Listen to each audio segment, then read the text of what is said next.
You should be good.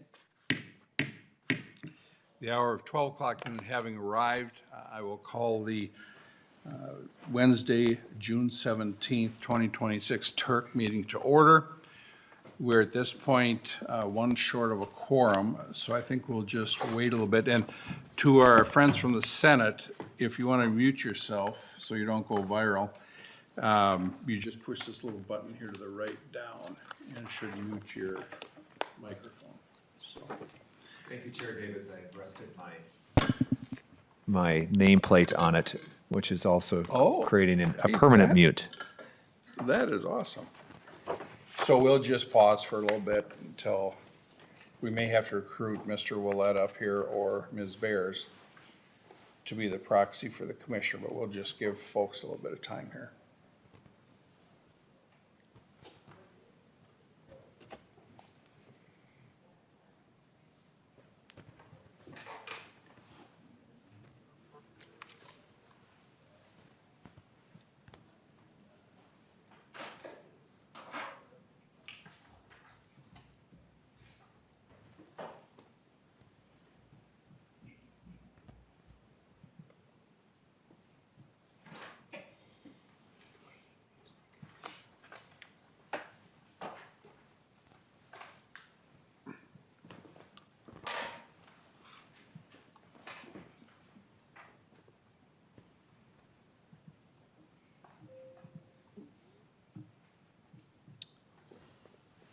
Commissioner Markworth says the Zoom link is not working for him. Let's help him troubleshoot.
No response.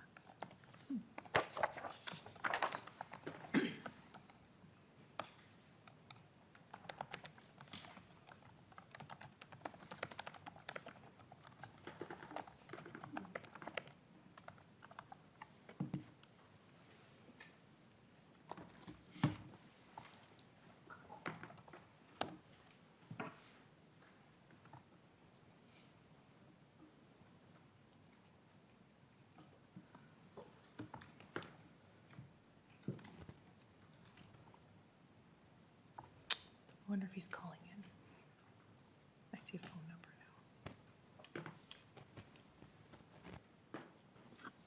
now.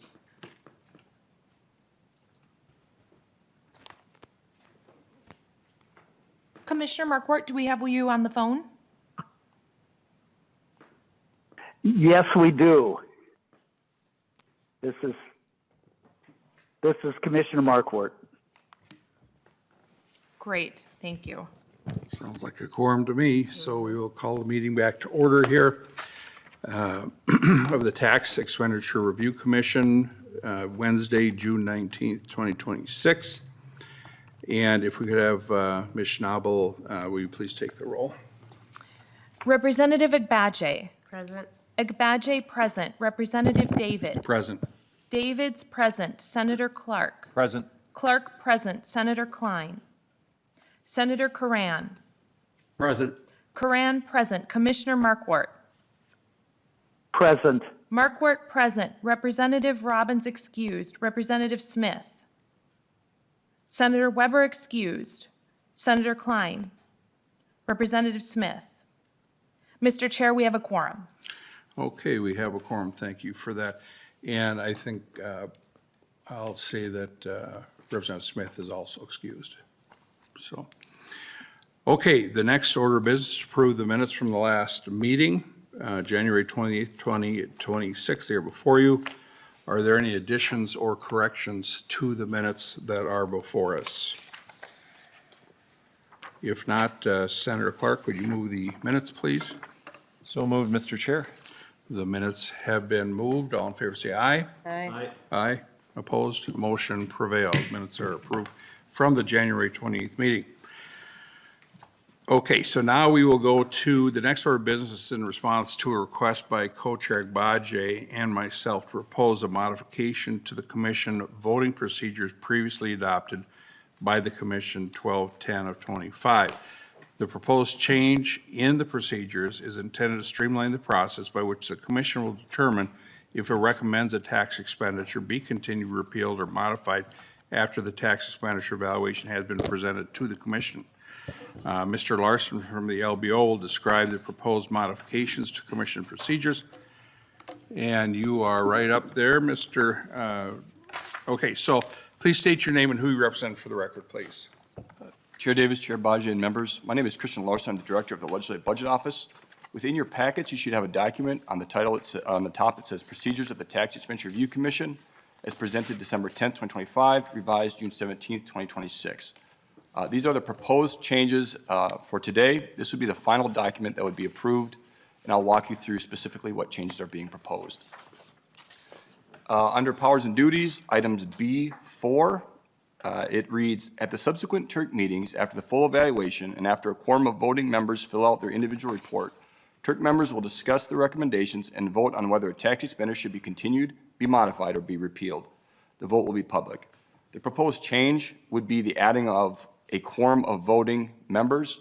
It currently reads, and after members fill out their individual report. So you're adding in this piece that at least 5 voting members of the commission need to respond with their evaluations for that to be included and have move forward with a formal vote on recommendation to the legislature.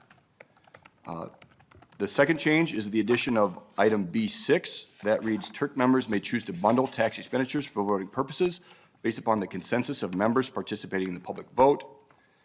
Also additionally, item B7 is proposed. TURC members can move to unbundle one or more expenditures from the bundle to tax, excuse me, let me start over.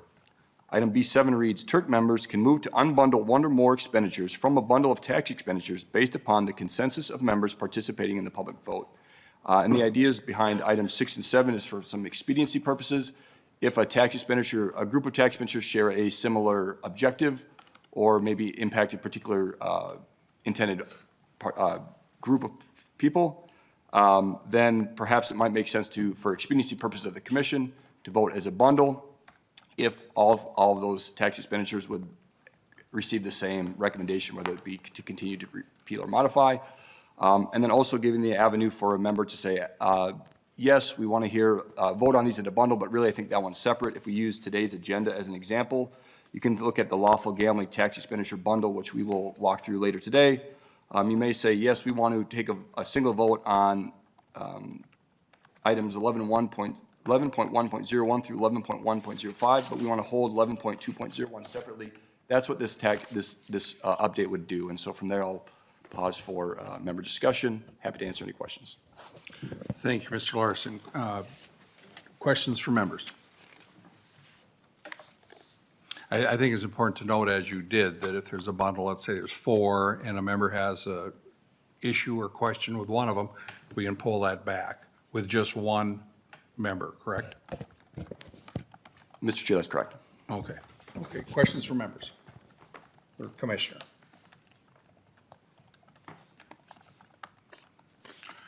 Okay, with that, Representative Davids, I will move to adopt the updated Tax Expenditure Review Commission evaluation procedures as presented to the commission for consideration on June 17th, 2026. This updated version replaces the previous version adopted on 12/10 of 25 in accordance with Minnesota Statute 3.8855. Any further discussion? Hearing none, all in favor, say aye. Aye. Mr. Chair, Oh. apologies, we need a roll call because we have Senator Coran remote. Oh, that would be helpful, yes. Please call the roll. Representative Agbaje. Aye. Agbaje votes aye. Representative Davids. Aye. Davids votes aye. Senator Clark. Aye. Clark votes aye. Senator Klein excused. Senator Coran. Aye. Coran votes aye. Commissioner Markwart. Aye. Markwart votes aye. Representative Robbins excused. Representative Smith excused. Senator Weber excused. 5 ayes, 4 excused. Motion prevails. Thank you very much. Let's move on here. Review the tax expenditure member evaluation summaries and vote on a recommendation to the legislature the following tax expenditures to be continued, repealed, or modified in accordance with statute 3.8855 subdivision 5 for tax expenditure evaluations presented on 12/10/2025 and 1/15/26. So the next order of business is to review the tax expenditure member evaluation summaries from evaluations presented on December 10th and January 15th and vote on recommendations to the legislature for the following tax expenditures to be continued, repealed, or modified in accordance with procedures that we just approved. The LBO Director, Christian Larson, will walk us through the tax expenditure evaluation summaries for the 13 tax expenditures under 4 separate bundles as listed on the agenda. With that, let's turn it over to Mr. Larson to begin this portion of the agenda. Please state your name for the record. Chair Davis, Chair Baji, and members. Again, my name is Christian Larson, Director of the Legislative Budget Office. The Legislative Budget Office has prepared TURC member evaluation summaries in accordance with the duties outlined in Minnesota Statutes 3.8855 subdivision 5.9 in accordance with the procedures of the Tax Expenditure Review Commission as updated today.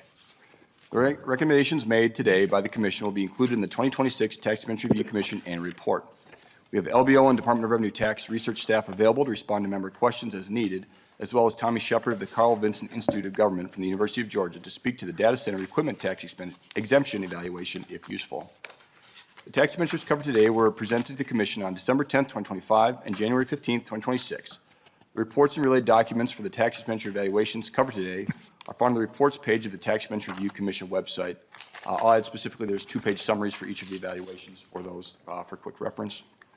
The Commission has, well, it says 13 tax expenditures, but I think today now we have 12 based on the updated procedures, so I'll mention that in a minute. We have 12 tax expenditures on the agenda today for a vote on recommendations to the legislature. Each of the tax expenditures has a tabulated summary of member responses.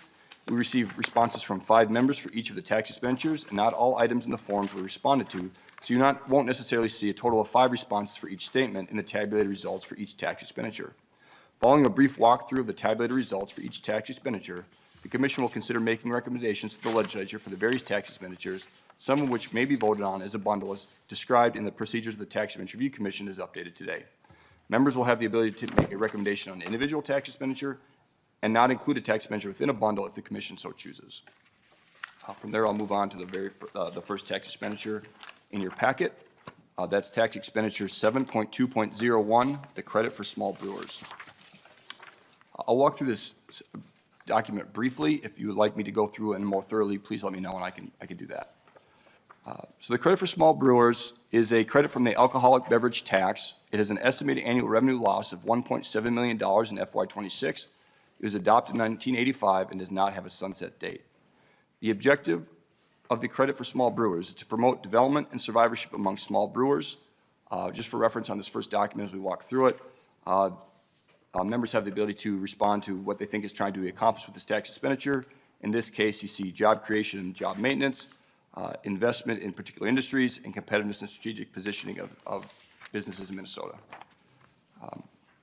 I will skip the measurement and effectiveness rating summaries and move on to the recommendation to the legislature. One member suggests that tax expenditure be continued as is, two suggest that it be repealed, and two suggest that it be modified. From there, I'll turn it back over to the chair for member discussion before moving on to other tax expenditures within this bundle. Thank you, Mr. Larson. Member discussion on the credit for small brewers. Mr. Chair, Chair Agbaji. maybe this is where we could use our new procedures. It seems like the first two expenditures had met the quorum, but the last one didn't, so maybe we could vote as a bundle for credit for small brewers and micro distillery credit, and then leave out the small winery credit for next time. I think that's a good idea. So let's make that into a motion. Okay. Representative Chair Agbaji moves that we remove at this time the small winery credit. Any discussion from members? All in favor, say aye. Aye. Opposed? Mr. Chair, Oh, we have to- apologies, we you've got- got folks online. I'm so sorry, I need a roll call. Please take the roll. Representative Agbaje. Aye. Agbaje votes aye. Representative Davids. Aye. Davids votes aye. Senator Clark. Aye. Clark votes aye. Senator Klein excused. Senator Karan. Aye. Karan votes aye. Commissioner Markwart. Aye. Markwart votes aye. Representative Robbins excused. Representative Smith excused. Senator Weber excused. 5 ayes, 4 excused. Motion prevails. So now we should take 7.2.01 and 7.2.02, the credit for small brewers, micro distillery credit. Chair Agbaji, would you like to move that? Yeah, I would, based on kind of the results that we got, it looks like people either want to change this or take it away.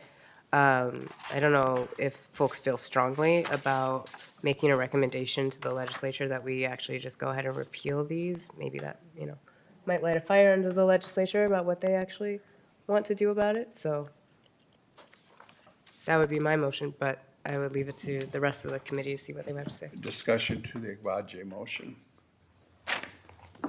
So your motion is to vote to repeal? Yes. Okay. Discussion for members. Thanks. Chair.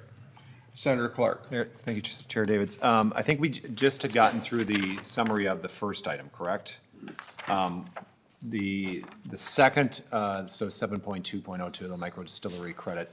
I'm wondering if there's anything additional in that y'all want to comment on or just. Very good, Senator Clark. Mr. Larson, could you please explain the 7.2.02 micro distillery credit? Chair David and members, happy to do so. Again, my name is Christian Larson, for the record. The micro distillery credit is again a credit from the alcoholic beverage tax. It has an estimated annual revenue loss of $600,000 in FY26. It was adopted in 2014 and does not have a sunset date. The objective of the micro distillery credit is to promote the development and survivorship of small producers in the craft distillery market. Moving forward to the recommendation to the legislature, one member suggests that it be continued, two suggest that it be repealed, and two suggest that it be modified. Again, there's comments for members to review as part of the member feedback on this tax expenditure. Okay, discussion on this one, Senator Karan. Thank you, Mr. Chair. I agree with Co-Chair Baji. I think we should, I would agree with the motion to repeal it and drive a little legislative action or a more thorough review. Okay, other comments from members, discussion? Okay, Chair Agbaji renews her motion to bundle 7.2.01, 7.2.02, and the motion is to repeal. If you please take the roll. Representative Agbaje. Aye. Agbaje votes aye. Representative Davids. Aye. Davids votes aye. Senator Clark. Aye. Clark votes aye. Senator Klein excused. Senator Karan. Aye. Karan votes aye. Commissioner Markwart. nay, Markwart votes no. Representative Robbins excused. Senator Smith excused. Senator Weber excused. 4 ayes, 1 no, 3 excused. 4 excused, pardon me. The Agbaje motion prevails. And again, what we've done, members, is we basically just, we didn't vote on the small winery credit. Okay, item next, we have lawful gambling tax expenditures bundle. Mr. Larson. Mr. Chair, if I may ask a question, would you prefer that I walk through each of these in order and then turn it over for member discussion, or would you like me to pause after each one? Chair Agbaje, go through all of them. Let's go through all of them. Okay. And then when we're done, members can ask questions on each specific item if they'd like. So now we are moving to the lawful gambling tax expenditure bundle, starting with tax expenditure number 11.1.01, bingo at certain organizations. This has an estimated annual revenue loss of less than $50,000 per year. It was adopted in 1985 and does not have a sunset date. The objective of the bingo at certain organizations tax expenditure is to simplify compliance with and enforcement of lawful gambling and reduce administrative burden. In terms of recommendations, all 5 responses to the evaluation suggest that this tax expenditure be continued. For tax expenditure 11.1.02, bingo at fairs and civic celebrations, this has an estimated annual revenue loss of less than $50,000 per year. It was adopted in 1984 and does not have a sunset date. The objective of the bingo at fairs and civic celebrations tax expenditure is to simplify compliance with and enforce law enforcement and with an enforcement of lawful gambling and reduce administrative burden. Once again, all 5 respondents to the evaluation template suggested that the tax expenditure be continued. For tax expenditure 11.1.03, infrequent bingo occasions, has an estimated annual revenue loss of $100,000 in FY26. It was adopted in 1984 and does not have a sunset date. The objective of the infrequent bingo occasions tax expenditures to simplify compliance with and enforcement of lawful gambling and reduce administrative burden. And members again responded with that the tax expenditure be continued, with 5 members responding with that recommendation.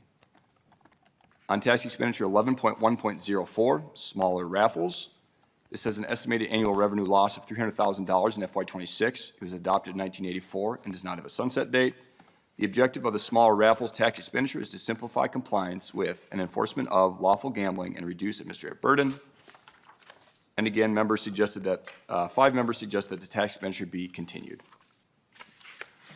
Tax expenditure 11.1.05, lawful gambling under certain conditions. This has an estimated annual revenue loss of $2.9 million in fiscal year 26. It was adopted in 1986 and does not have a sunset date. The objective of the lawful gambling under certain conditions, tax expenditures to simplify compliance with and enforcement of lawful gambling and reduce administrative burden. In this tax expenditure, 4 members suggest that the tax expenditure be continued. 1 suggests that it be modified. And the final tax expenditure of this bundle, 11.2.01, the credit for certain raffles. This is an estimated annual revenue loss of less than $50,000. It was adopted in the year 2000 and does not have a sunset date. The objective of the credit for certain raffles tax expenditure is to direct a higher amount of net raffle proceeds used exclusively to relieve the effect of poverty, homelessness, or disability than would occur but for the credit. And the 5 respondents to this tax expenditure evaluation suggest that it be continued. For all of these, there is comments available for member review. From there, I'll turn it back over to the chair. Thank you, Mr. Larson. Discussion from commission members. Mr. Chair, Representative Agbaje. I would make a motion that we continue all 6 of the expenditures in the lawful gambling tax expenditure bundle. The majority of members suggested continuing it, so I think that's a fair recommendation to make to the legislature. Thank you, Chair Agbaje. We have a motion before us. Further discussion to the motion. Anybody online here? No, I think we're No, good. no one with a hand up.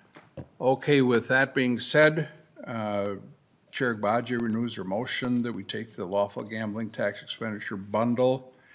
And could we please take the roll? Representative Agbaje. Aye, to be continued. The motion is to be continued, to continue the expenditures. I just want to make sure. Yeah, that's- yes. Yes. And recommend the Yes, legislature. yes. Okay, I'm sorry. Yes, just wanted to clarify that. Yep, Yes, yep. the vote's aye. Agbaje votes aye. Representative Davids. I'm with the co-chair, aye. Davids votes aye. Senator Clark. Aye. Clark votes aye. Senator Klein excused. Senator Karan. Aye. Karan votes aye. Commissioner Markwart. Aye. Markwart votes aye. Representative Robbins excused. Representative Smith excused. Senator Weber excused. 5 ayes, 4 excused. And the Agbaje motion prevails. Thank you, Vice Chair, or Co-Chair, Vice Chair, Co-Chair Agbaje, I'm sorry. No problem. Okay, item next, Mr. Larson. Mr. Chair, members, the next bundle is the Residential Utility Services Tax Expenditure Bundle. And that begins with tax expenditure 4.1.14, residential heating fuels. This has an estimated annual revenue loss of $199,100,000. It was adopted in 1978, and this is an exemption from the general sales and use tax. The objective of the heating fuels and utility service tax exemption is to lessen the effective tax burden of lower-income households and reduce the regressivity of the sales and use tax. Once again, members provided responses to several rating summary statements. And in terms of recommendations to the legislature, 3 members suggest that it be continued and 2 suggest that it be modified. There are comments for your review. Moving on to tax expenditure 4.1.15, residential water services. This is an estimated annual revenue loss of $28,900,000. It was adopted in 1978 and does not have a sunset date. This is again an exemption from the general sales and use tax. The objective of the heating, fuels, and utility services tax exemption is to lessen the effective tax burden of lower-income households and reduce the regressivity of the sales and use tax. In terms of member recommendations, 4 members suggest that it be continued, 1 suggests that it be modified. And again, there are comments for your review. And then we have tax expenditure 4.1.16, sewer services. This is again an exemption from the general sales and use tax. It has an estimated annual revenue loss of $116,100,000, and it does not have a sunset date. The objective of the sewer services tax exemption is to lessen the effective tax burden on lower-income households and reduce the regressivity of the sales and use tax. And in terms of recommendations to the legislature, 3 members suggest that it be continued, 2 suggest that it be modified. And that concludes this bundle, and I'll turn it back over to the chair. Thank you. I'll get a motion before us so we can discuss it. Representative Davids moves to recommend the bundle 4.1.14, 4.1.15, 4.1.16. Tax expenditure be continued, and we can discuss that, to be continued in accordance with duties outlined in Minnesota statute 3.8855 subdivision 5.9. Discussion to the David's motion. Mr. Chair? Co-Chair Agbaje. Yeah, I think that's a perfectly fine motion. I think I would just want to put on the record for the tax committee to consider that we have a number of comments in here, particularly when it comes to the residential heating fuels, about if, the best way to actually do this. So this, I think we all are in agreement that perhaps this is something that should continue, but maybe it should be modified in some way. So, whether or not the future tax committees want to actually look at this, I think it's just something to put on the record that they should, look further as they seek to continue this tax expenditure. Thank you, Chair Agbaje. Senator Clark. Thank you, Chair. I'm largely in agreement with Chair Agbaje. I think, to really make sure we understand the objective of this, for this tax exemption is to lessen the effective tax burden of lower-income households and reduce the regressivity of sales and use taxes. I think for the folks who are lower income, this is wonderful and good and necessary. For folks who may be higher income, this is not reducing regressivity and not meeting for them, and so not meeting the objective that we had set for this. So I would encourage the tax committees to continue this with a mild modification to look at the higher income deciles to go, is there a cap? Is there a different way to provide this? Because, and the part that I worry in part about with residential water services is, we are in particular, and then sewer service as well, we aren't saying that there's a cap on how much water you should use on your lawn, on your facility, and that's going to in part be subsidizing a overuse in some instances. So should we find a way to, put a cap on it, is what I'd encourage the tax committees to examine a bit, versus just all use of water, all use of heating fuels, to ensure we're not subsidizing McMansions and larger. Thank you. Further discussion from members of the commission? Okay, with that, I will renew my motion. Please take the roll.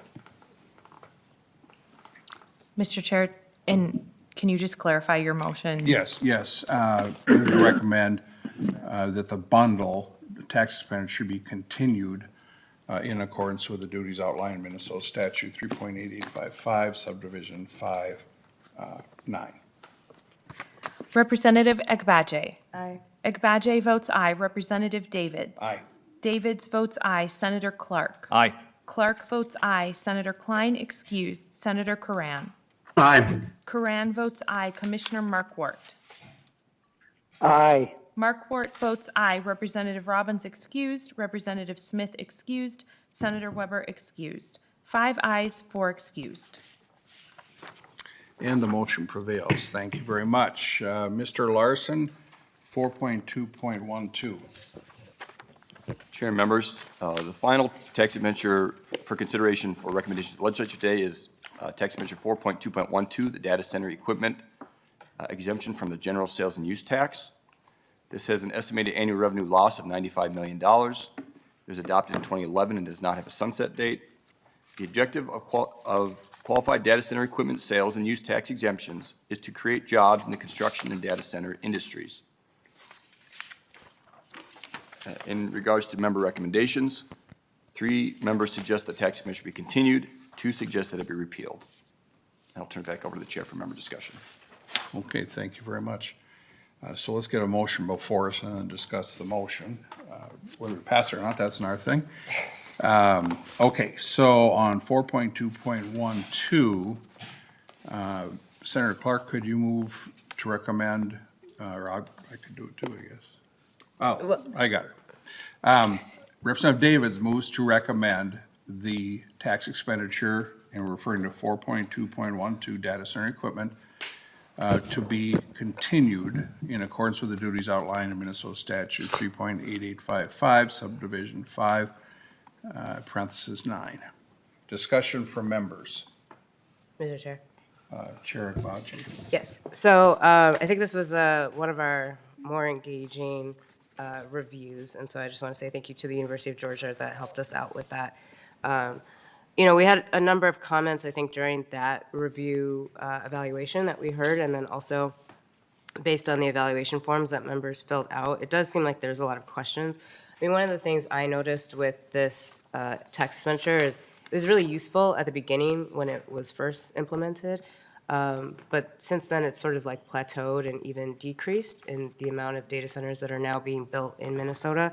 And so I think it behooves us, especially because as this area continues to be potential for either opportunity or gain, that I think it makes sense for us to actually look at how we structure our data center tax exemption to make sure that we're either actually bringing in business or that we're actually bringing in the types of groups that we want to come to Minnesota. And so for me, I think that this expenditure follows kind of like an initial interest, and then it kind of falls off. And so I would be really interested in seeing if the legislature can figure out a way to figure out if there's a better way to work with data centers, especially because across the country, so many other people are also trying to either attract or not attract data centers. So where is the best place for Minnesota to be in this space? And so I would actually recommend not to move forward on the motion to continue, but rather move forward on a motion either to, probably on a motion to modify, just because we have so many questions. So, thank you, Mr. Chair. Okay, further discussion, Senator Coran. Thank you, Mr. Chair, and I agree again with Co-Chair Baji. I think the time, has passed since this was originally put in place, and when you look at all of the host of issues, and is it providing actual incentives, not just the job perspective, but a holistic net benefit to Minnesota? And is it clear? I don't think any of it's clear. It's been waning from a net benefit perspective. And so I think I will support I won't support the recommendation to renew, but I think to modify, as well as I think we're all members of the legislature. There are a whole host of other issues that the legislature is dealing with people learning that we actually have data centers, and there's going to be new data centers, what they look like, how they operate, and to deal with energy and all the other issues around it. I think a recommendation to modify would also then fit with all of the other issues that are before us with the data centers. So I will not support the motion to continue. To be modified. Mr. Chair, Commissioner Mr. Chair? Marquardt. Thank you very much. I feel like we're back in the days of COVID on the House floor with just the phone. I apologize. For some reason, I can't get in on the link today. With this issue being, debated a lot in the last few years and so forth, I would go with continue and modify. I actually think if you're just going to modify, in effect, you're continuing and modifying. I don't know kind of how you distinguish the two. So I would not approve of just continuing, but I would approve of continuing and modify. So I know that kind of throws another mix into things, but that's where I'm at on this. Thank you, Commissioner. Chair Agbaje. Or actually, go to. Senator Clark. Thank you, Chair, and I'm noting that Representative Gomez's hand is up as well. Yes. I don't think we can do what Commissioner Marquardt said in our rules. We have an or between continue, modify, or repeal. But to Commissioner Marquardt's point, I always see modify as including a continue or even a repeal part in it, so it can mash them all together. For me on this, the but-for statement that came out of the Georgia study saying that 25% of data centers are built because of this tax. So 75% are not. And I think we're also seeing with data centers now that their business model is to have data centers basically everywhere. They need to be close to and have redundancies across the system. And so the early need to have an incentive to bring you to a location is waning in need on the business side. They want to be close. Nanoseconds, microseconds matter in the speed of getting information from the data center to a home or a business, and even at the speed at which this information moves, you see it in stock trades as well. The closer the stock trading facility is to their data center, they see it as an advantage, even when it is nanoseconds. So the business of Google, the business of Meta, is to be close to us. And I don't think they are seeing the need for an incentive as necessary as it was when data centers were first coming online. So I think that's, for me, part of the but-for. It isn't needed anymore, and then part of what Senator Coran was talking about, some of the externalities of this, we need to continue to examine. We chatted for a bit this year, legislative session on e-waste, and as we're having that conversation as well. So data center equipment exemption, that would include some of the e-waste that would result in e-waste in here. Are we then also incentivizing the creation of future garbage? And the answer is yes, it may be okay. But for me, I am opposed to the current formation of the continue motion. I would be supportive of either modify or repeal. Thank you, Chair. Okay, Chair Gomez. Thanks, Mr. Chair. I appreciate the chance to offer a couple comments, even though I don't get a vote. So this is just, it's an interesting time to be having this conversation. There's obviously an immense pressure on us to, quote unquote, compete with other states to offer giant subsidies, giant piles of public dollars to the largest and most profitable companies that have ever existed literally on the face of the earth. That's the main beneficiary of this. This is an uncapped tax exemption. In Virginia, their data center exemption just passed $2 billion a year. It has become possibly the most contentious issue in their budget conversations. It's sort of, they're just in a really hard spot. And so I just want to point out that those were the folks, it was paid, it was like Virginia people paid Virginia hired guns that came to tell us about in our committee last year about how amazing this was, right? That it's like this boon for the state of Virginia. I mean, meanwhile, it has literally blown a multi-billion-dollar hole in the side of their budget. Having an uncapped data center sales tax exemption in the current economic climate is an incredible peril to our state budget. There is no other way to think about it. This has already grown from its original, from sort of the original revenue estimates, that it was going to be like $12-15 million a year. It's over 100. These hyperscale data centers, the one in Rosemount is going to cost us $20 million a year in subsidies. And just to be clear, that's $20 million a year in subsidies to Meta, which is a giant profitable corporation that pays almost no taxes. What the argument that you get is, oh, well, but this is such a boon for the local communities. The sales tax base will provide all of these benefits, and it will lower property taxes for local payers. However, just look around. Look at Hermantown. In Hermantown, I think that one, I don't remember, that one's maybe an Amazon one. They're looking for local property tax abatements now from the local government. So they come to the state and they get a state tax exemption. And the justification for that is like, oh, it's going to be so good for the local communities. Meanwhile, the companies are having the local elected officials sign non-disclosure agreements, right? So that they have a contract with the giant corporation, not the voters that voted them in, that they can't tell information to the voters about the deal, right? Which is so undemocratic, it doesn't matter what your political orientation is. So there are multiple issues with these things. It doesn't matter, again, what your political orientation is.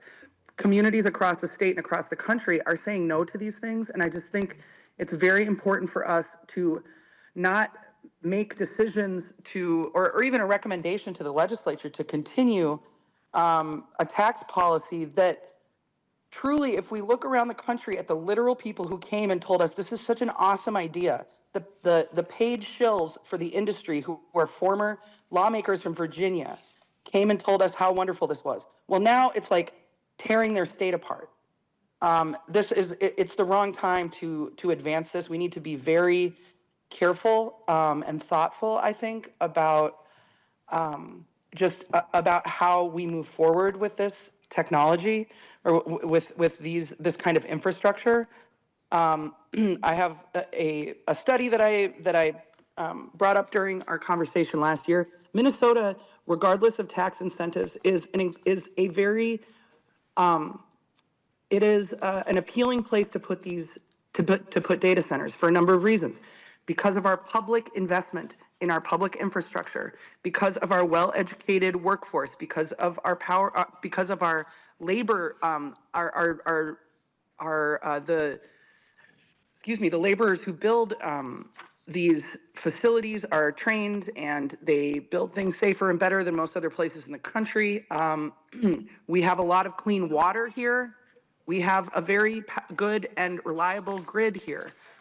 The tax incentives are kind of the least of the concerns of these multi-billion-dollar corporations as they make decisions about where to site these things. And so we shouldn't be paying people to do things they will already do. The study that we got from the University, I think, of Georgia was very clear. Negative ROI on this, negative return on investment. We have some people who are always saying, like, we need to run government like a business. Well, you would not spend money on something that gave you a negative ROI in business. So I really appreciate the chance to offer a couple comments. And I know that this is going to continue to be an issue that we discuss moving forward. And we really need to figure out how it is that we put, the people of Minnesota, our natural resources, and frankly, the, solidness of our general fiscal position, Minnesota's budget at the center of these conversations, and not the interests of the largest corporations that exist, the interests of the wealthy, kind of the sort of, kind of this drumbeat of development of these facilities. Those should not be our primary considerations. So thank you, Mr. Chair, for the chance to offer some comments. And thank you very much, Madam Chair. With that, what I'm going to do for further discussion is I'm going to withdraw my motion and put another motion in. Representative Davids moves to recommend the 4.2.12 tax expenditure be modified in accordance with duties outlined in Minnesota Statute 3.8855, subdivision 5, in parenthesis 9. Discussion to that motion. Chair Agbaje. Yes, thank you, Mr. Chair. I appreciate you withdrawing the previous motion and then putting forward a motion for modification. I do think that that is probably the best place, just because, as we've heard, there are so many concerns about how we do this in Minnesota, from budget concerns to environmental concerns to water concerns to, are these even the types of businesses that we need to be even further incentivizing in Minnesota, because many of them are actually already here. So I think this is a conversation that both tax committees in the House and the Senate should continue on. And I think our recommendation to them should be that you need to look really closely at how you would want to move forward with such an expenditure if they decide to do so. So I would support a motion to modify. Further discussion for members of the commission. Okay, with that, could you please take the roll? Representative Agbaje. Aye. Agbaje votes aye. Representative Davids. Aye. Davids votes aye. Senator Clark. Aye. Clark votes aye. Senator Klein excused. Senator Curran. Aye. Curran votes aye. Commissioner Markwart. Aye. Markwart votes aye. Representative Robbins excused. Representative Smith excused. Senator Weber excused. 5 ayes, 4 excused. The motion prevails. Thank you, members. We will now move on to LBO presentation of tax expenditure evaluation reports. I'm going to turn back over to someone. Okay.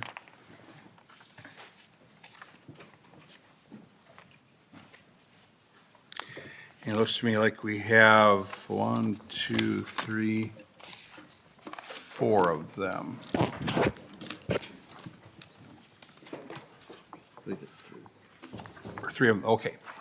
Please state your name and who you represent for the record, please. Co-Chair Davids, Co-Chair Agbaje, and members. For the record, my name is Vlad Florimo, and I'm an economist at the LBO.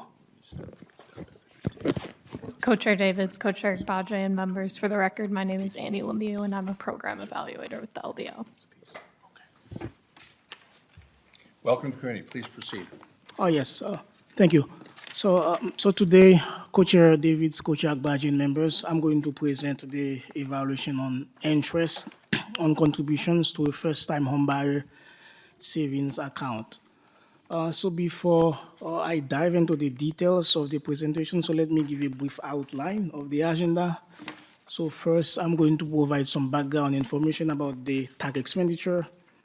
Next, I will present the data used and the findings of the evaluation. And then after that, I will briefly mention some similar findings from an evaluation from Colorado. And then after that, I will discuss the administrative burden of the tax expenditure, and then I will conclude. So now for some background information. So as you all know, housing affordability has been a pressing policy issue or concern across the US and in Minnesota for the last few decades. So to help Minnesotans buy a first home, so the Minnesota legislature enacted a tax expenditure in 2017, allowing Minnesotans to subtract interest on contributions to a first-time homebuyer savings account from the federal adjusted gross income. So beneficiaries of this tax expenditure must be Minnesota residents, and the account may be used to pay eligible costs related to the purchase of a first home. For example, costs might include down payment and closing costs. Since the enactment of the subtraction in 2017, on average, roughly 39 returns have claimed the subtraction, and this adds up to a total of 209 unique returns. Now, some further background information with respect to contribution. So individuals are allowed to contribute up to $14,000 each to the account, and the contribution limit goes up to $28,000 for married joint filers. The total lifetime contribution limit is $50,000 for individuals, and that amount doubles for married joint filers. And the maximum amount of money allowed in an account is $150,000. Now, so on that slide there, so the last bullet point is important to draw your attention to. The fact that the Minnesotans gets to subtract interest on contributions, not the amount that they contribute to the account. So an example would be, let's say that an individual gets to invest $14,000, which is the maximum amount that you can contribute in 2026, at an interest rate of 5%. So that individual will get to subtract only $700 from the federal adjusted gross income, not the amount that they contribute, which is the $14,000. Next, according to the Minnesota Department of Revenue, if the tax expenditure were to be repealed, the income tax rate change would be negligible. And then also, according to the tax expenditure budget of 2024, the foregone revenue of this subtraction is less than $50,000 a year. And if we were to add the total amount of subtractions claimed by Minnesotans over the life of the tax expenditure from 2017 to 2024, the amount would be a little bit less than $250,000. And the Minnesota Department of Revenue applies a marginal tax rate of 8% to the tax expenditure budget. So if we were to apply the 8% marginal tax rate multiplied by the $176,000, so that would give a total tax benefit of about $94,000. So all in all, this is a relatively small, very small tax expenditure. Next, we look at the objective of the tax expenditure. So as approved by Turk in 2024, the tax expenditure seeks to incentivize Minnesotans to save for the first-time purchase of a home. So next, to evaluate the objective statement from the previous slide, so the LBO relies on, as usual, on claims data from the Minnesota Department of Revenue. The LBO relies on home sales data from the Minnesota Realtors Association. And finally, the LBO relies on mortgage loans data from the National Mortgage Database from the Federal Housing Finance Agency. Now, so this slide is a summary of the overall findings of the evaluation. So there are many tables and figures that can be found in the report. So overall, from 2018 to 2024, a total of 209 unique tax returns claimed the subtraction. So this is equal to roughly 39 returns on average each year. So out of those 209 unique returns that claimed the benefits, only 4 of them ended up being linked to a home purchase based on the residential homestead database from the Minnesota Department of Revenue. So again, so to reiterate, so 209 unique claimants from over the life of the tax expenditure, and only 4 of them ended up buying a home. And this can be explained by the fact that the average subtraction is $552. And then if you apply the 8% marginal tax rate that the Minnesota Department of Revenue usually applies to the tax expenditure budget, so if you multiply the 8% times 552, so that gives you an average of tax benefit of only $44.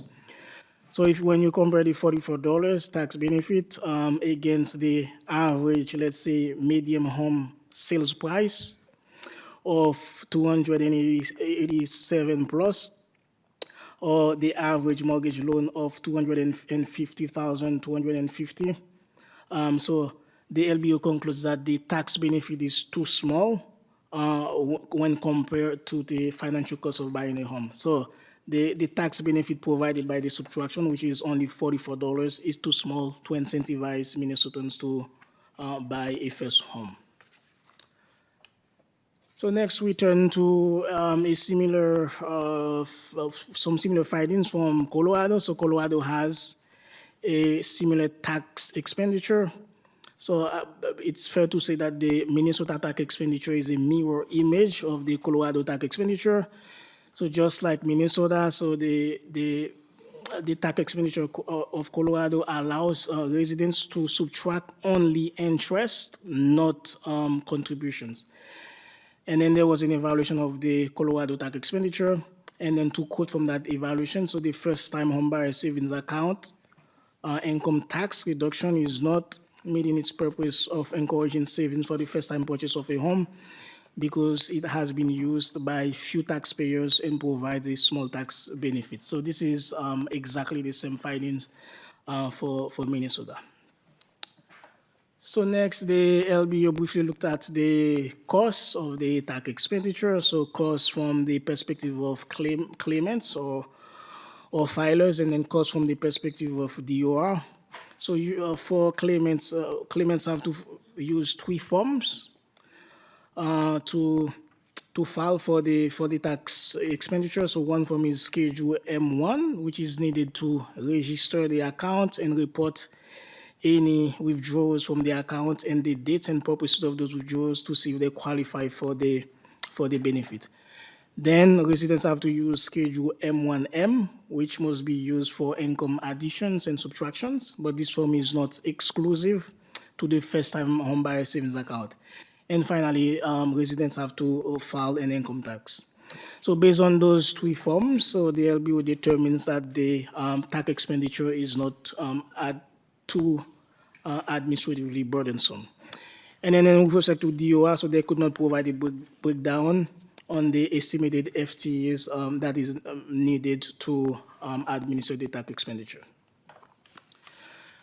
So to conclude, the Minnesota legislature enacted in 2017 a tax expenditure that aimed to help Minnesotans buy a first home, and comparing the tax benefits of the tax expenditure, again, which is $44 in tax benefit compared to the financial cost of buying a home. So the LBO concludes that the tax benefit provided by the subtraction is too small to incentivize the first-time purchase of a home.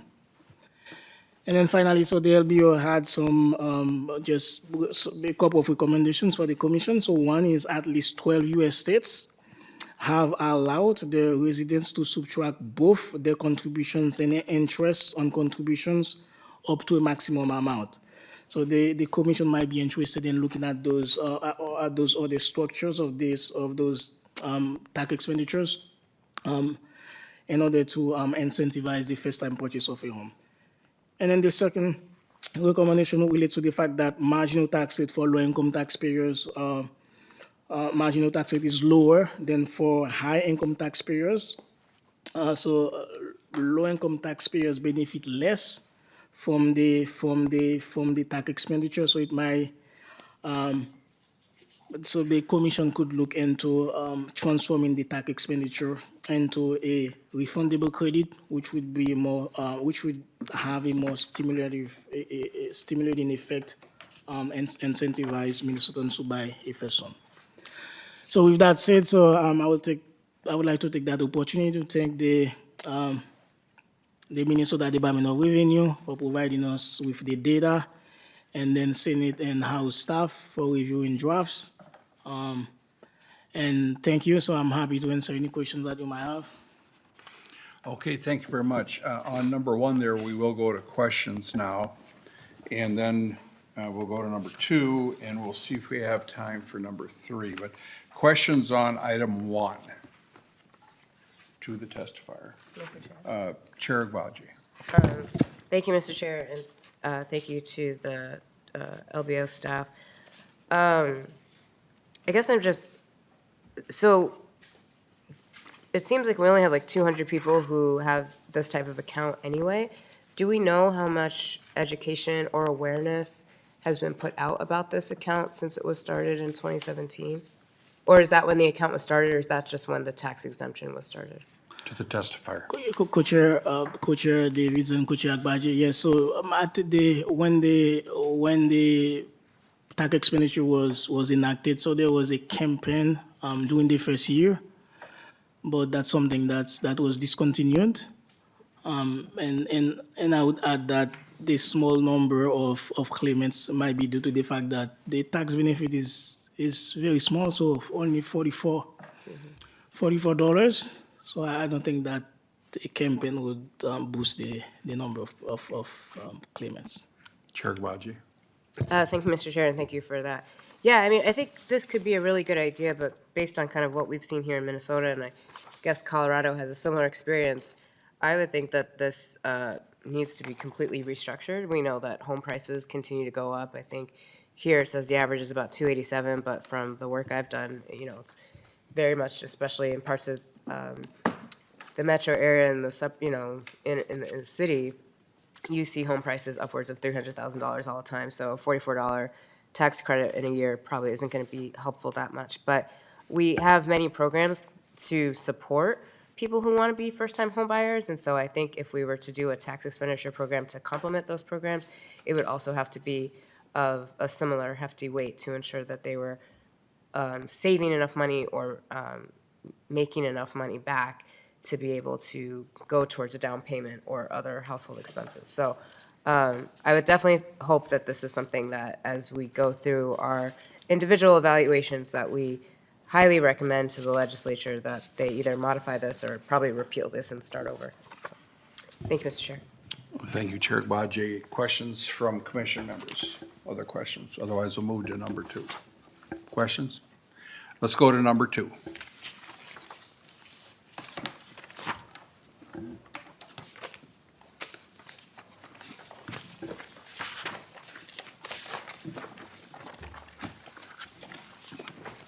Okay.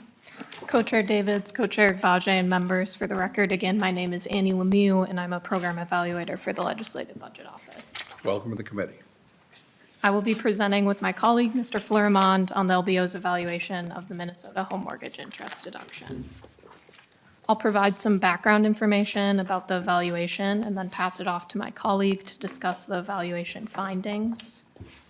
To provide some background on the Minnesota home mortgage interest deduction, the Minnesota MID is an itemized deduction. Taxpayers must forego the standard deduction, and mortgage interest is deductible on up to $750,000 of debt used to buy, build, or improve a principal or secondary residence. If the debt is used for any other purpose, the threshold is $100,000. And if more than one home is involved, the threshold applies to the combined amount of debt. Prior to 2016, Minnesota statutes had followed the Federal Internal Revenue Code, utilizing modifications to account for any differences between federal and Minnesota laws. In 2017, the Tax Cuts and Jobs Act made amendments to the Internal Revenue Code at the federal level. In 2018, the MID was a separate subtraction in the Minnesota tax return, and in 2019, Minnesota conformed to the TCJA and implemented its own set of amendments for allowable itemized deductions, including the MID. The MID has an estimate of annual revenue lost of $49.4 million in fiscal year 2024 and is projected to increase to $74.9 million in fiscal year 2027. If the tax expenditure were repealed and revenue was held constant, each income tax rate could be reduced by 0.023 percentage points. This is an updated estimate from the Department of Revenue Tax Research Division and differs from estimates provided in the 2024 tax expenditure budget. The objective of the Minnesota home mortgage interest deduction is to recognize expenses incurred in generating personal income or wealth and encourage home ownership at all levels of income. I'll now pass it off to my colleague, Mr. Fleurimond, to discuss in more detail the evaluation findings. Please proceed. So thank Co-Chair Davids and Co-Chair Agbaji and members. For the record again, my name is Vlad Fleurimond and I'm an economist with the LBO. So I'm going to present the findings of the evaluation. With respect to the scope of the evaluation, so the LBO analyzed home mortgage interest deduction claims data from the Minnesota Department of Revenue, and then the LBO conducted a literature review on the impact of the home mortgage interest deduction on home ownership, and finally, the LBO examined the administrative burden of the Minnesota home mortgage interest deductions from the perspective of both filers and DOR. So with respect to the findings, so overall set of findings emerged from our analysis. So first, fewer Minnesotans claim the home mortgage interest deduction after 2017 due to the doubling of the standard deduction after the TCGA. The second set of findings relates to the fact that high-income Minnesotans disproportionately benefit from the home mortgage interest deduction. The third finding really is based on a review of the academic literature that suggests that the home mortgage interest deduction has no impact on home ownership. And finally, the LBO determines that the home mortgage interest deduction is not administratively burdensome, either from the perspective of DOR or from the perspective of claimants. So now I'm going to go over each of those four findings in more detail in the slides that follow. So the first finding, so this is a summary of many figures and tables in the report, and then you can find figures in the appendix of the report. So overall, itemized deductions drop after the 2017 TCGA doubled the standard deductions. So fewer Minnesotans chose itemized deductions after 2017. So for example, in 2017, 59% of Minnesotans itemized versus only 6% to 2021-2023. A similar downward trend in the number of itemized deductions can be observed across all income deciles. Overall, in 2017-2023, high-income Minnesotans are more likely to itemize their deductions. It might be useful to note that other provisions of the TCGA, such as the state and local taxes, the SALT deduction cap of 2018, might also contribute to the decrease in the number of itemized deductions. So before 2017, there was no cap on SALT. So the TCGA imposed a cap on SALT, so that makes it less attractive for people to choose to itemize. So the next set of findings, or the second set of findings, relates to the number of MID claims. Since fewer Minnesotans itemized after 2017, MID claims also drop after 2017, again due to the TCGA that doubled the standard deduction. In 2017, for example, an estimated 750,000 plus filers claimed the Minnesota home mortgage interest deduction. So that number in 2023 dropped to 118 plus filers. So the year 2018-2019 shows the largest yearly percentage decrease at 68%. And so this is consistent with the TCGA story that doubled the standard deduction. So overall, the percentage of MID claimants and each income decile decreased from 2017 to 2021. So the next set of findings relates to the income distribution of beneficiaries. So the moral of the story is that high-income Minnesotans benefit more from the Minnesota MID. So in 2017, 30% of filers in the highest income decile claimed the MID, compared to only 5% of filers from the lowest income decile. From 2019 to 2023, so 10 to 16% of filers in the highest decile claimed the MID, compared to only 1% of filers in the lowest income decile. And one of the numbers, so in 2019, the lowest 70% of all tax filers received only 22% of MID benefits. And then in that same year, the highest 9% of tax filers received over 50% of the MID benefits. So again, to summarize this slide is that so high-income Minnesotans benefit more from the Minnesota home mortgage interest deduction. So the next set of finding relates to the impact of MID on home ownership. So for that, so the LBO relies on a review of the academic literature, which is voluminous. So a 2018 report from the Federal Reserve Bank of St. Louis finds that the home mortgage interest deduction encourages the purchase and construction of larger homes. And a 2017 U.S. Congressional Research Service report concludes that the home mortgage interest deduction is ineffective in promoting home ownership because down payments, not mortgages, are a higher barrier to home ownership. More from the literature.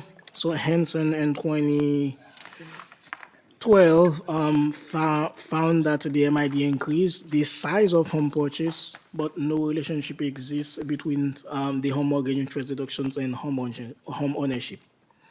And then finally on that slide, so Hilbert and Turner concludes that the home mortgage interest deduction is an ineffective policy to promote home ownership.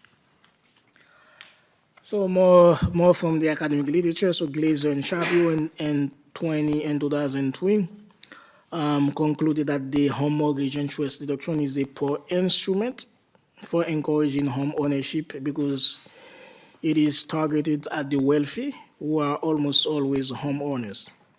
And now shifting gears, for example, to other countries. So Bourassa and Company in 2013 concluded that the home mortgage interest deduction does not increase home ownership rates in European countries. And another example from in European countries by Gruber and Company that has a precisely estimated zero effect of the home mortgage interest deduction on home ownership in Denmark. And then finally on that slide, so there was an evaluation in Oregon that of the state level MID in Oregon that found that the home mortgage interest deduction is regressive and does not encourage home ownership.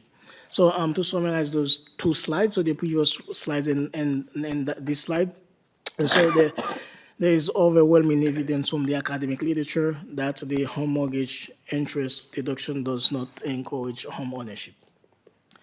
Next, so we turn to the administrative burden of the home mortgage interest deduction. So based on the eligibility criteria, the number of supporting documents needed to receive this incentive, so the LBO concludes that this tax incentive is not too administratively burdensome.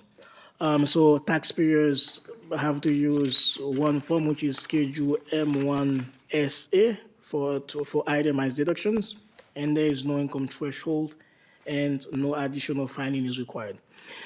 And then from the perspective of the Minnesota Department of Revenue, so approximately 0.5 FTE is needed to look at specific issues with the M1SA form.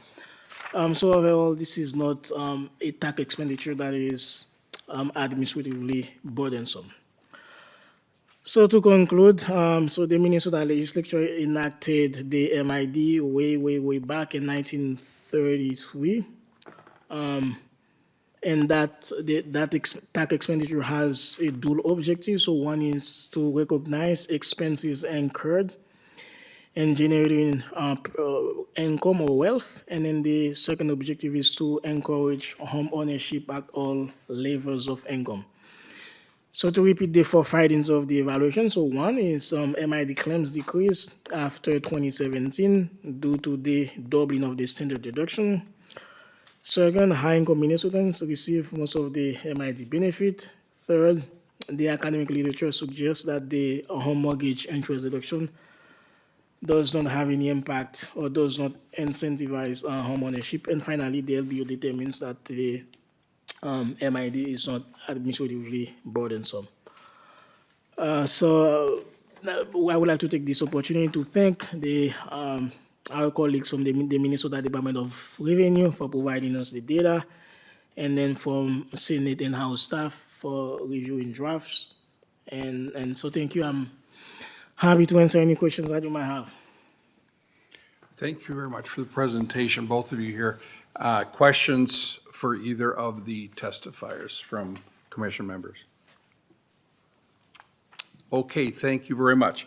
What we're going to do, members, is we're going to skip number 3 for now. That's a little longer presentation. I don't want to cut that short at all, so that'll be moved to the next meeting. But I'd like to go to item 6 on the agenda here. The next order of business is a presentation on 3 tax expenditure initial reviews. It'll be followed by a member vote on the proposed objective statements. At this point, I'll turn it over to Mr. Larson. Chair Davids and members, I'll give a brief description of what we're going to cover here because this particular group of the commission hasn't done this yet. So just a reminder of what the initial reviews are, and then I'll turn it over to LBO staff to walk us through the initial reviews.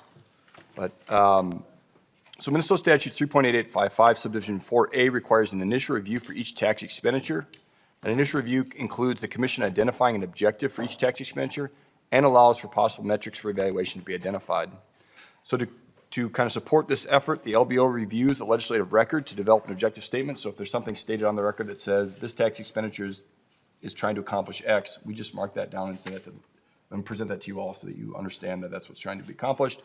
If that's not that straightforward, we will then review similar legislation in other states and see if there's an objective defined for similar legislation in other places.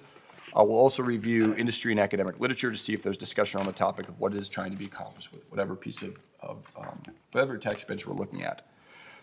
At that point, the commission will consider an objective proposed by the LBO. You all will then make an adjustment, any adjustments you want to the objective statement, and then take a vote to approve that objective statement.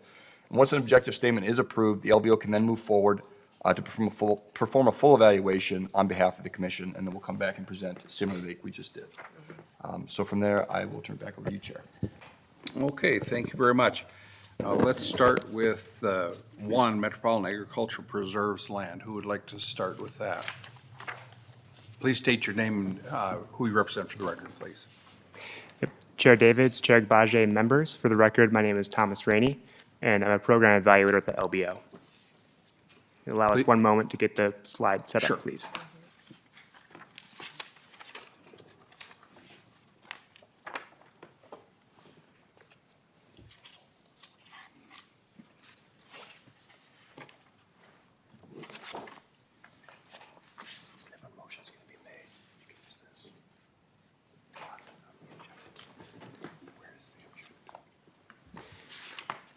Okay. I will be summarizing 3 tax expenditure initial reviews today.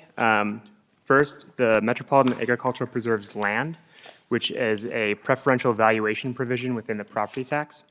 And second, the Metropolitan Agricultural Preserves credit. And third, we have the special use valuation, which is a preferential valuation provision within the estate tax. And for each initial review, I'll be summarizing some brief background information, the proposed objective statement, as well as some basic performance measures that could be used in a full tax expenditure evaluation. So agricultural land in the 7-county metropolitan area is eligible for preferential valuation if it is within an agricultural preserve. To qualify, the owner of land that is in a long-term agricultural use must receive approval of the local unit of government and must sign a covenant that the land will remain in agricultural use. Generally, the land must be at least 40 acres and be used in the production of agricultural products. Wetlands, pasture, and woodlands accompanying such land also qualify. Land in the Metropolitan Agricultural Preserves Program, or Ag Preserves for short, is valued according to its agricultural use, not the amount it would likely sell for on the open market. For example, when land designated as ag preserves in a high-growth residential area is valued based solely on its agricultural use, not based on the substantially higher value it would command if sold to a land developer for its highest and best use. Again, in this case, residential development. The ag preserves designation continues until either the landowner or the unit of government exercising planning and zoning authority initiates the withdrawal process, although land must be committed to the program for a minimum of 8 years. The proposed objective of the Metropolitan Agricultural Preserves Act is to encourage agricultural use retention on land specifically located in close proximity to the Minneapolis-St. Paul metropolitan area. The objective statement is based on language used to describe the program in the Minnesota Department of Revenue's Auditor-Treasurer Manual and corroborates language of the enacting bill. Some potential metrics and performance measures are as follows. Ag preserves property values over time, median and average amounts by which preferential valuation reduced tax liability, the longevity of properties in ag preserves, a review of land preservation policies in other states, the geographic distribution of ag preserves land, and tax shifts due to the program. I'll pause here to take questions on ag preserves land and for members to vote on the proposed objective. Okay, questions for members on 1? Thank you for that, Mr. Rainey. Senator Clark. Thank you, Chair. In terms of the geographic boundaries, 7-county metro area, okay, thank you. I just wasn't finding it fast enough. Thank you. Chair Agbaji? Okay, questions from other members? And I'll be making a motion to vote on the proposed tax expenditure objective for consideration on the second page of the handout on this.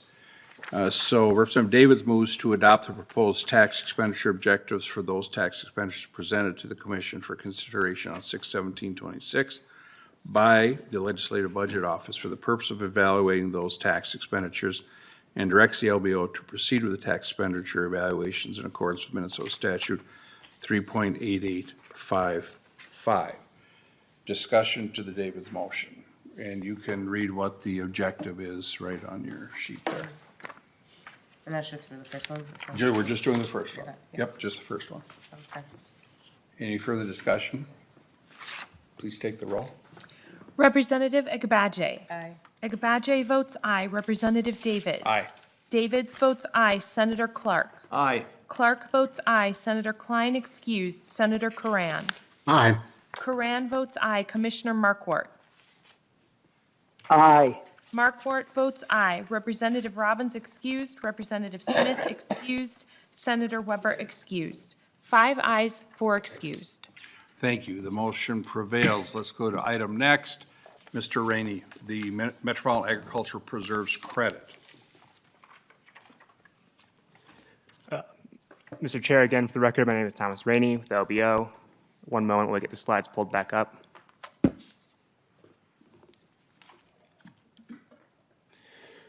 So in addition to the preferential valuation discussed on the previous slides, property in the Ag Preserves program also receives a property tax credit. The credit is based on the difference in tax computed at the local tax rate and the tax computed at 105% of the previous year's statewide average local tax rate for property in townships. And the minimum credit is $1.50 per acre. Each metropolitan county imposes a $5 surcharge on the registration of mortgages and deeds, half of which is deposited in the county's conservation fund to reimburse taxing jurisdictions for revenue foregone by the tax credit. If this revenue source is inadequate, the balance is covered by the Minnesota Conservation Fund. If both sources are inadequate, the remainder is covered by the state general fund. The Ag Preserves land and the Ag Preserves credit share the same proposed objective: to encourage agricultural use retention on land specifically located in close proximity to the Minneapolis-St. Paul metropolitan area. Again, the objective statement is based on language used to describe the program in the Minnesota Department of Revenue Auditor Treasurer Manual and corroborates the original language of the enacting bill. Similar metrics proposed for Ag Preserves land could be used to evaluate the Ag Preserves credit, such as Ag Preserves property value over time, the median and average amounts by which preferential valuation reduced tax liability, the longevity of properties in Ag Preserves, a review of land preservation policies in other states, and the geographic distribution of Ag Preserves land. I'll pause here to take question on the Ag Preserves credit and for members to vote on the proposed objective. Thank you, Mr. Rainey. I think we should be discussing this when we have a motion before us. So I will move to adopt the proposed tax expenditure objectives for those tax expenditures presented to the Commission for consideration on 6/17/2026 by the Legislative Budget Office for the purpose of evaluating those tax expenditures and directs the LBO to proceed with tax expenditure evaluations in accordance with Minnesota Statute 3.8855. Discussion from members. Any hands up here? Please take the roll. Representative Agbaje. Aye. Agbaje votes aye. Representative Davids. Aye. Davids votes aye. Senator Clark. Aye. Clark votes aye. Senator Klein excused. Senator Curran. Aye. Curran votes aye. Commissioner Markwart. Aye. Markwart votes aye. Representative Robbins excused. Representative Smith excused. Senator Weber excused. 5 ayes, 4 excused. And the motion prevails. Let's go to item next, the special use valuation. Mr. Rainey. Chair Davids and members. So the last initial review presentation is a special use valuation, which is a preferential valuation provision within the estate tax. So property is generally included in an estate at its fair market value on the date of death. Fair market value is a property's value based on its best possible use. However, property which is used in a farm or other closely held business may be valued at its farm or business use value, even though it is less than the market value. Specified conditions must be met in order to qualify for this treatment. The Minnesota estate tax applies to all assets of a decedent, including real property, before they are distributed to their beneficiaries. The value of a Minnesota taxable estate is multiplied by a graduated tax rate between 13% and 16% to determine tax liability.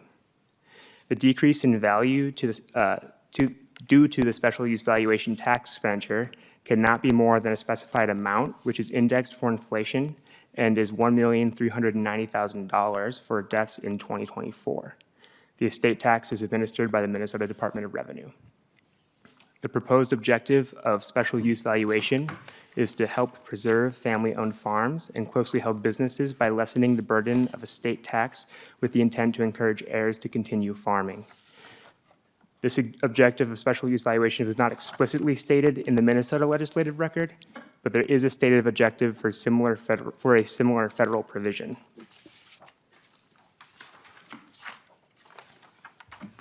Depending on available data, the LBO may consider the number of properties that qualify for special use valuation over time, the median and average property values that have qualified, an overview of similar policies in other states, and use of land following inheritance. I'll stop here to take questions on special use valuation and for members to vote on the proposed objective. Thank you. Okay, thank you very much, Mr. Rainey. I will make the motion so we have something that we can discuss. Representative Davis moves to adopt the proposed tax expenditure objectives for those tax expenditures presented to the Commission for consideration on 6/17/2026 by the Legislative Budget Office for the purpose of evaluating those tax expenditures and directs the LBO to proceed with tax expenditure evaluations in accordance with Minnesota statute 3.8855. Discussion from commission members. Please take the roll. Representative Agbaje. Aye. Agbaje votes aye. Representative Davids. Aye. Davids votes aye. Senator Clark. Aye. Clark votes aye. Senator Klein excused. Senator Karan. Aye. Karan votes aye. Commissioner Markwart. Aye. Markwart votes aye. Representative Robbins excused. Representative Smith excused. Senator Weber excused. 5 ayes, 4 excused. And the motion prevails. Thank you very much, members. And we're going to wrap it up at this point. Maybe Mr. Larson could go over what we have so far on the agenda for the next meeting. You will be notified of any changes. Chair and members, so the next meeting we have, we'll come back to the tax expenditure evaluation that we did not cover today, the mortgage registry tax expenditure evaluation for agricultural loans and government housing and deed transfer tax expenditures. We also have the open space tax expenditure evaluation that will be presented. We will have the voting on the tax expenditures that were presented today, and then we'll have initial reviews as well. And just an additional announcement for the members. So previously, we sent out some fillable PDFs after each meeting with the ability to respond in those fillable PDFs. We've updated that now to have it's an online software that allows for survey data to be collected. And so we'll email you with a link. From there, you can go in and just submit your evaluation review within that link. If you'd rather print out a copy and fill it out paper copy, you certainly can do that as well, and we can run over and pick that up from your office if that's what you prefer. Okay, and thank you for that. So that's how we'll proceed. Anything for the good of the order, Chair Agbaje? No, thank you so much. Okay, with that, good government all the time. We are adjourned.